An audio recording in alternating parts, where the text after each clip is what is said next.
앞으로 우리가 남북 통일을 하는 과정 사이에 매우 유사한 점이 많아요. 유사한 점. 그 유사성이 100%는 아니지만은 한 80%의 유사성을 가지고 있습니다. 유사성을. 그래서 오늘 신라가 삼국통일하는 것을 이야기하는 것은 이것은 과거의 이야기면서도 동시에 오늘의 이야기고 미래의 이야기로 연결되는 의미가 있다고 생각을 합니다. 이 신라의 삼국통일을 가지고 여러 각도에서 분석을 할 수가 있습니다. 그 이유는 신라의 삼국통일 때문에 최초의 민족 통일국가가 만들어졌고 한반도가 한민족의 차지가 되었고 그 뒤 지금까지 바로 그 틀 안에서 우리가 살고 있기 때문에 신라의 삼국통일이 한국인의 사는 모습을 결정했습니다. 한국인은 여기서 이런 식으로 살아라 하는 틀을 결정한 것이 신라의 삼국통일이었습니다. 따라서 우리 역사상 가장 중요한 역사적 사건입니다. 신라의 삼국통일이 오늘날의 한국인이 살아가는 모습을 결정했으니까 어떻게 그 통일이 이루어졌느냐 하는 것을 아는 것은 우리가 남북통일을 해야 될 이 마당에 반드시 우리의 피와 살과 하나의 국가 의지로서 이렇게 승화시킬 만한 게 그 속에 있습니다. 신라의 삼국통일에 대한 이야기는 굉장히 이게 복잡해요. 복잡할 수 없는, 왜 복잡하느냐? 통일이라는 것은 어떤 국가나 민족 집단이 해내는 일 중에서 가장 어렵습니다. 어렵습니다. 이 전쟁에서 단순하게 이기는 것보다 더 어렵니다. 여러 나라를 합쳐가지고 새로운 나라를 만들어내는 겁니다. 가장 어려운 일입니다. 가장 어려운 일이기 때문에 복잡해요. 그 과정 자체가 어느 하나로서 되지 않고 여러 요소가 합쳐져 가지고 상당한 시간을 거치면서 결국 통일에 이르는 것입니다. 그 과정을 설명하려니까 어디서부터 시작을 해야 되느냐 상당히 막막해요. 그런데 오늘은 이 남북 통일에 도움이 될 만한 교훈을 얻는 점에서 이 국제관계를 중심으로 말씀드리는 것이 이해하기에 쉬울 것이고 또 우리한테 도움이 되지 않을까 하는 그런 생각을 해봤습니다. 신라의 삼국통일은 외교적 노력의 결과이고 동시에 군사적 노력의 결과이고 정치적 노력의 결과입니다. 그 중에서 이 외교적인 문제는 당시에 동아시아 전체를 이렇게 봐야 되죠. 이 고대에 사는 이 조선조나 고려 때보다도 더 이렇게 박진감이 있어요. 고대사라고 하면 신라 삼국통일한 그 전의 역사를 우리가 말합니다. 주로 삼국시대인데 삼국시대 때 보면은 이게 뭔가 사람들이 왔다 갔다 하는 게 많습니다. 그때는 왜냐하면 고대 국가가 완성되기 전이기 때문에 국경 개념이 확실하지 않았어요. 요새처럼 무슨 철조망이 있는 것도 아니고 금문소가 있는 것도 아니었습니다. 그래서 이 고대사를 읽고 있으면 오히려 조선조 시절의 역사를 읽는 것보다 훨씬 더 재미가 있어요. 사람이 왔다 갔다 하는 이런 기동성이 많기 때문에.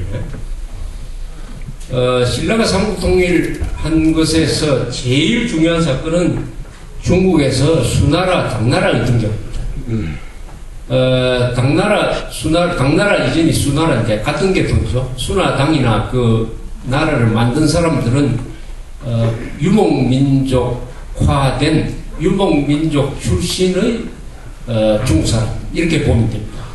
그 이세민이라든지 수양제 이런 사람들의 혈통을 쭉 올라가 보면은 이 사람들 피에는 한족이 아니라 이 몽고족, 흉노족 같은 이런 북방민족의 피가 많이 들어가 있습니다. 근데 수나라가 먼저 오랫동안 분열되었던 중국을 통일합니다. 이 수나라가 고구려와 싸우다가 여러 가지로 경제적으로 망가지기 시작합니다. 그러나 수나라가 만든 것 중에서 지금까지 지내온 게 대운하가 있죠. 대운하. 이런 큰 사업을 하고 전쟁을 하다 보니까 내부적으로 여러 가지 어렵게 됐어요. 그러다가 당나라로 정권이 넘어가죠.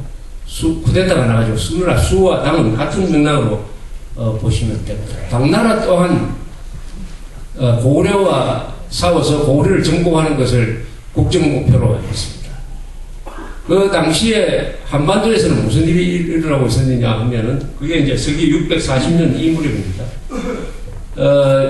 640년 무렵쯤 되면은 백제 의자왕, 신라는 뭐 선덕여왕, 고구려는 이 영계소문 이런 사람들이 이 정권을 좌지우지하고 있을 때였습니다.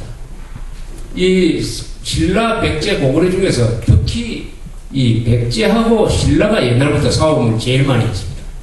그것은 휴전선, 지금의 우리 휴전선 남쪽에서 큰 산도 없이 이렇게 국경을 맞대고 있다가 보니까 서로 싸울 수밖에 없는데 그 싸움의 역사가 아주 치열하고 길어요. 길은데 역시 과거에는 옛날로 거슬러 올라가면은 이 싸움하는 것이 감정싸움으로 일어나는 경우가 많습니다. 요새는 국가 이익이라든지 뭐 여러 가지 복잡한 걸 되는데 특히 서기 554년에 지금 충청북도 옥천, 유경수 여사 고향인 옥천이죠. 옥천이 좀 산간지방이죠. 거기서 유명한 전쟁이 하나 일어났어요. 관산성 싸움이라고 합니다. 관산성 싸움. 이것이 삼국 통일 한 110년 전에 일어났지만은 이게 바로 삼국 통일을 결정하는 전투였습니다. 그 옥천에 가보면은 성터가 아주 많아요. 우리나라에서 성터가 제일 많은 데가 옥천이라고 합니다. 그건 고구려 성터도 있고 백제 성터도 있고 신라 성터가 있어가지고 그 세 나라가 성 쌓는 방법을 연구하는 데는 제일 좋다고 그럽니다. 왜냐하면 그 세 나라 국경에 딱 거기에 모여가지고 아주 치열하게 싸웠습니다. 554년에 신라는 진흥왕이 있었고 백제는 성왕이 있었습니다. 두 사람 다 백제 신라를 대표하는 아주 영명한 왕입니다. 554년에 싸웠어요. 싸우는 이유는 그 전까지는 고구려가 강하니까 백제와 신라가 손을 잡고 고구려에 저항을 했습니다. 그러나 진흥왕이 신라에서 등장해가지고 신라 영토를 확장시키는 과정에서 백제하고의 맺었던 나제 동맹이 이제는 무너지게 되었습니다. 그것 때문에 관산성에서 싸우는데 그때 병력 배치가 어떠냐면 진흥왕이 3만 명을 동원했습니다. 그리고 백제 성왕이 또 한 3만 명을 동원했는데 이 백제 성왕이 동원한 이 3만 명의 구성이 아주 재밌어요. 백제 군대가 한 2만 명이고 가야 군대가 한 10,000명 그리고 일본에서 온 군대가 한 몇천 명이 있었어요. 이 연합군입니다. 백제 가야 외 백제 가야 외의 3만 명과 진흥왕의 3만 명이 대결해가지고 제일 처음에는 진흥왕 쪽의 신라 군대가 지다가 백제의 성왕이 아주 큰 실수를 했어요.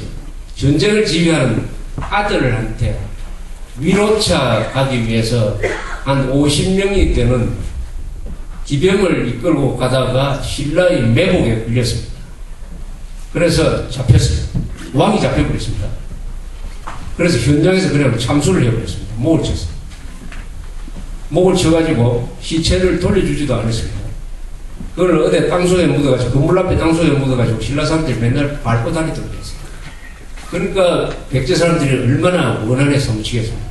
더구나 왕이 그렇게 되니까 그 전쟁에서 백제 가야 외가 아주 참패를 당했습니다. 그 10년 뒤에 가야가 망해버렸습니다. 그 전쟁은 구유정입니다. 가야가 망했습니다. 그런데 백제 신라 백제와 가야 왜 이 세 나라는 왜 친하냐 하는데 아주 이 고대사에 비밀이 있어요. 왜 이 세 나라가 친하고 신라와는 적이었느냐, 백제 가야 외가 왜 연합군을 만들었느냐 하면은 우선 가야